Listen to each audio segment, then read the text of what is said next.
When most of us, picture a dolphin, we see that familiar image, the sleek gray torpedo cutting through the cobalt blue of the open ocean. Right, an animal built for speed, for efficiency. Exactly. It's the poster child for marine elegance. But today we are challenging that definition completely. We're leaving the saltwater behind. Far behind. And we're venturing into a world of mud, submerged trees, and dramatic seasonal floods to meet the South American river dolphin, known locally as the Bodo. It's a deep dive that really forces us to redefine what a dolphin is. The source material you provided, it introduces us to a creature that adapted to the exact opposite of the open ocean. A complex, murky, freshwater world. And it's constantly shifting. So our mission is to unpack the Bodo's specialized biology, contrast its build, its surprising pink color, its unique hunting behavior, all against its marine cousins. We're looking at a huge divergence in evolution here. The ultimate divergence, really. And the Bodo is just full of surprises. This isn't a fast-moving arrow. It's more like a highly pliable, specialized submersible. With a sixth sense, just to navigate its own neighborhood. Yeah, and it's often judged on its aesthetics, compared to the famously handsome bottlenose. But its adaptations are, frankly, astounding. They're incredible. And just to give you that immediate hook, this ugly duckling apex predator has a ferocious diet. Its favorite meal, we discovered, is piranhas. Which should tell you right away we're dealing with a killer whose methods are subtle, not speed-dependent. Okay, let's unpack this, because even the basic identity of the Bodo is confusing, which immediately sets up this incredible evolutionary mystery. It absolutely does. Well, we'll just use the common term Bodos for this deep dive.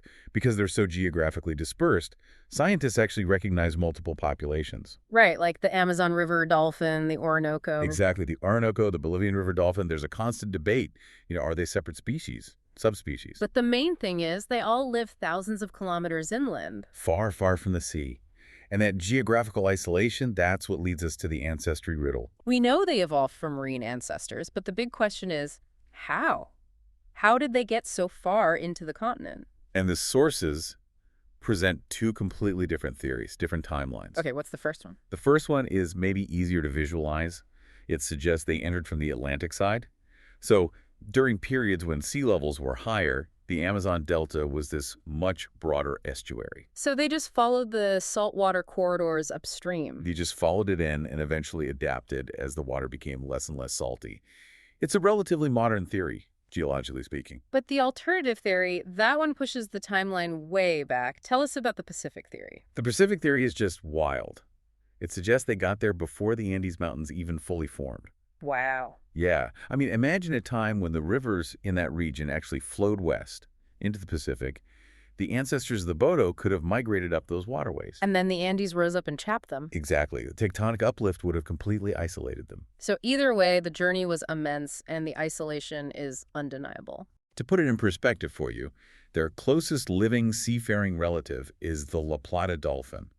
It lives thousands of kilometers away on the South Atlantic coast. And that's the one that still lives in both freshwater and saltwater, right? It's the only one. The La Plata dolphin keeps a foot in both worlds, but the Boto, it committed. It is fully 100% a freshwater animal. And that commitment, that total separation from the ocean, is what drove its physical evolution. Marine dolphins needed raw speed. The Boto needed Pliability. Ultimate pliability. That's the perfect word for it. You really have to picture the environment to get it. You do. This isn't a sandy seafloor. This is the Amazon basin. The water levels can fluctuate up to 12 meters between seasons. 12 meters! That's a huge difference. A different world. And when the rains come, the fish don't stay in the main river. They flee into the flooded forest. Which is basically an underwater maze of trees and roots. An absolute maze. So if you're an apex predator, you have to follow your food right into that jungle. And that's why the contrast with, say, a bottlenose dolphin is so dramatic. The bottlenose is built like an arrow. Big, up to 4 meters long, and its neck vertebrae are fused. Totally fused. That locks his head in place for high-speed travel, for those bursts of up to, 70 kilometers an hour? The Bodo, on the other hand, is all about agility over speed. Completely. They're smaller, maybe 2.5 meters max. They weigh less than half what a big bottlenose does. And there was a surprising detail in the sources about the females. Oh, right. The females are noticeably smaller than the males.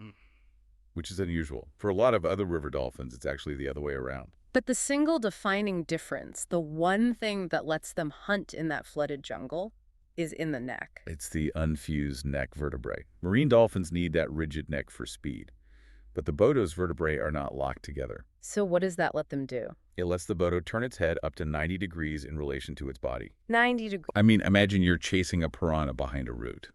You can't turn your whole body, you'd get stuck.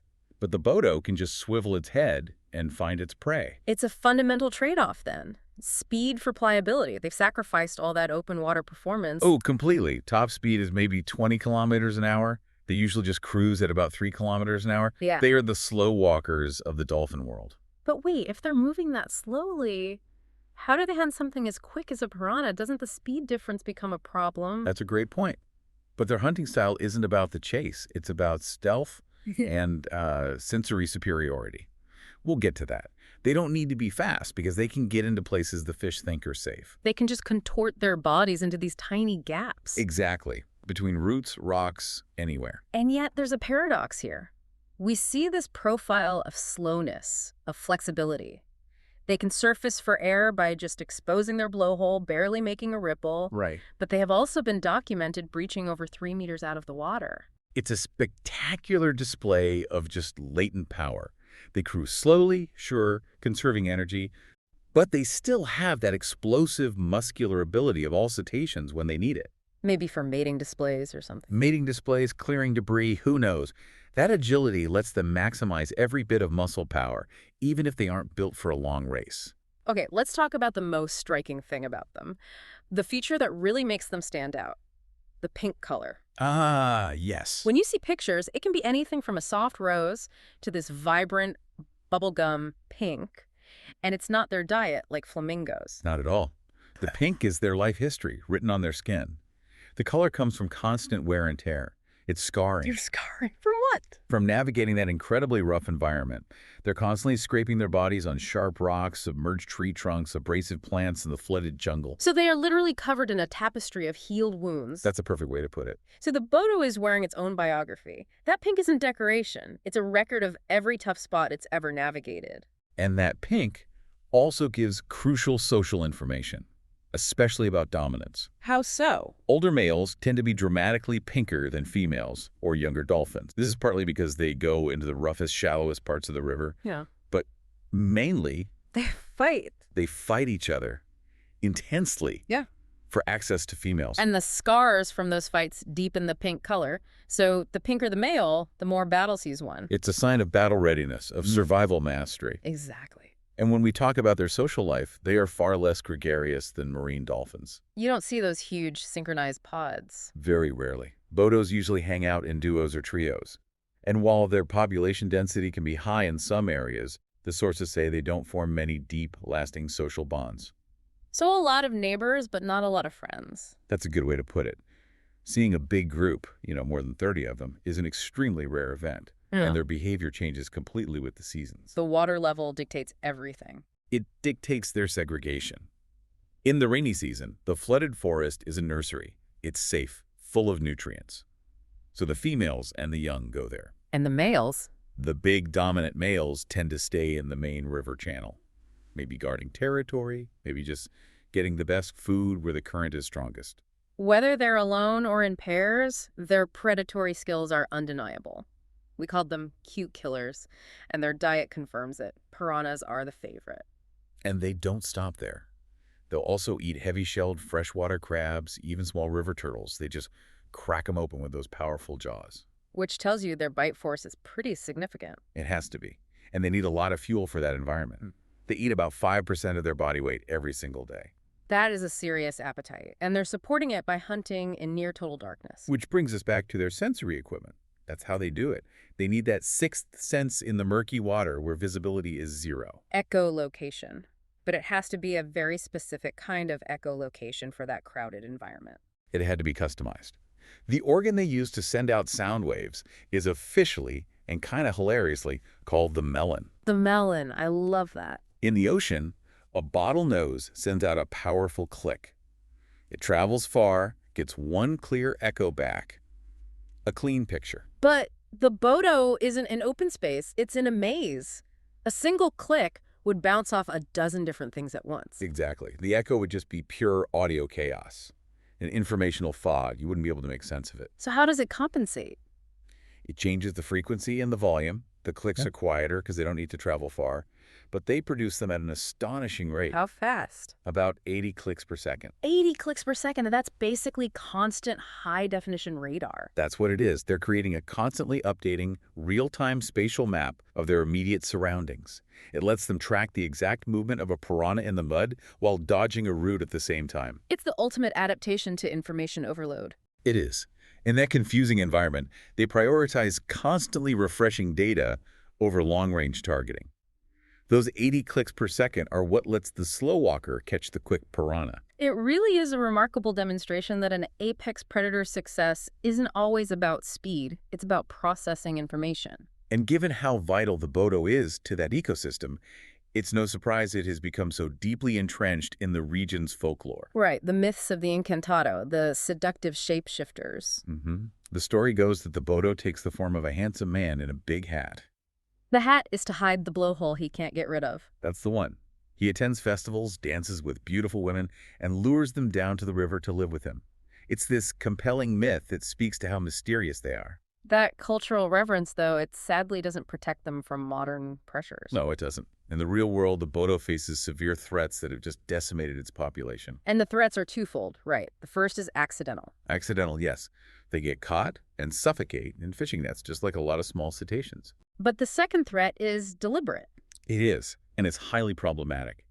Fishermen sometimes kill them intentionally, partly because Bodos damage their gear. But more disturbingly, their meat is sometimes used as bait to catch other fish. Which creates this perverse incentive to hunt them. A terrible one. And this combination of threats has been devastating. The Amazonian river dolphin is now classified as an endangered species. Is anything being done? Fortunately, yes. The sources show local governments are stepping in. They've banned the killing of dolphins and put a moratorium on fishing for the species that are caught using Bodo bait. So they're trying to cut off that harmful economic incentive. That's the goal. So as we wrap up, let's look at the complete picture. The Bodo is not the sleet hunter we expected. It's this specialized, pink, flexible, piranha-eating marvel. Its unfused neck, its 80 clicks per second echolocation. These aren't weird anomalies. They're exquisite survival mechanisms, tailored perfectly to a flooded jungle. They really are. And if you connect that to the bigger picture, the Bodo reminds us that evolution favors the most fit, not necessarily the fastest. They didn't compete with the speed of the ocean. They chose to master the complexity of the river. That's a powerful way to put it. And that challenge they face, that murky, information-dense world, is kind of a metaphor for our own lives, isn't it? We need our own version of 80 clicks per second just to cut through all the noise and information overload. A profound lesson in adaptation. And finally, let's go back to that color. We established the Bodo's pink color comes from battle scars, from conflict with its environment. What can we learn about resilience from an animal whose very skin broadcasts its entire history of survival, conflict, and triumph? Something to think about.